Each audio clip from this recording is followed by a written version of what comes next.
Interesting facts about famous people.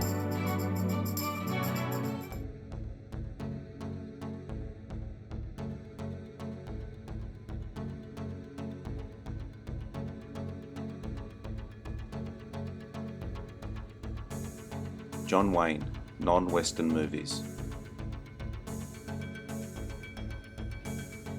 Today, we're going to take a look at 10 of John Wayne's non-Western movies.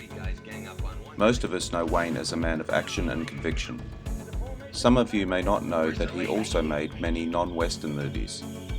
So this list may be a treat for you. Sit back and take a look at Wayne in some of his best performances. Hellfighters, 1968. Chance Buckman, played by Wayne, is the CEO of a company that fights fires, oil well fires, with a number of character actors in supporting roles who teamed up with the Duke in many of his films. The action is plenty and the story entertaining. The women in this movie are there as the faithful ladies whose husbands battle the flaming liquid from the bowels of the earth. The High and the Mighty, 1954.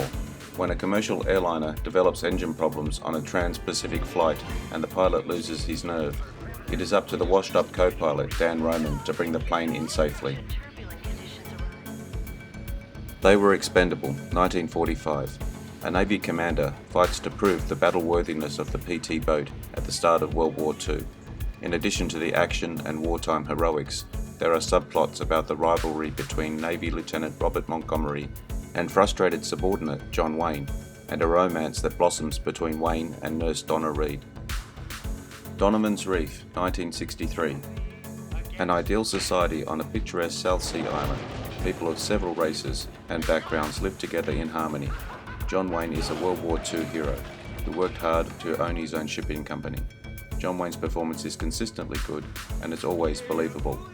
Wayne was so real in his films that he is never considered to be a good actor, but if you look at his body of work, you have to admit he could do it all.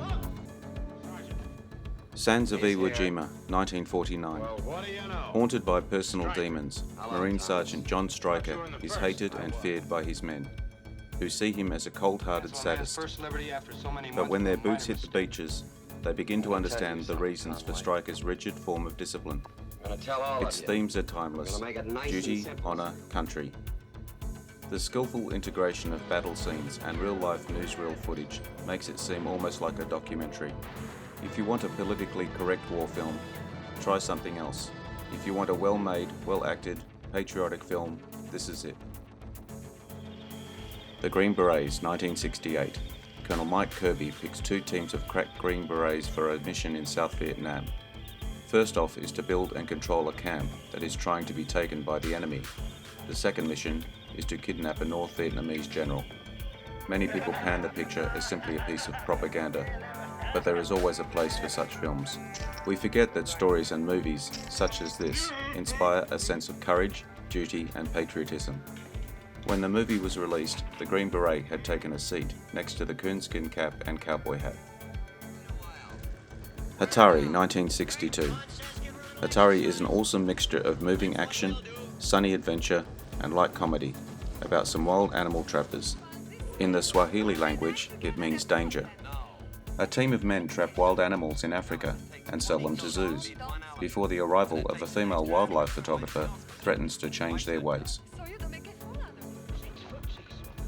The Quiet Man, 1952. A retired American boxer, played by John Wayne, returns to the village of his birth in 1920s Ireland, where he falls for a spirited redhead, whose brother is contemptuous of their union. Sensational scenery and the grand music by Victor Young support this classic among classics, breezy and rowdy. The Longest Day, 1962.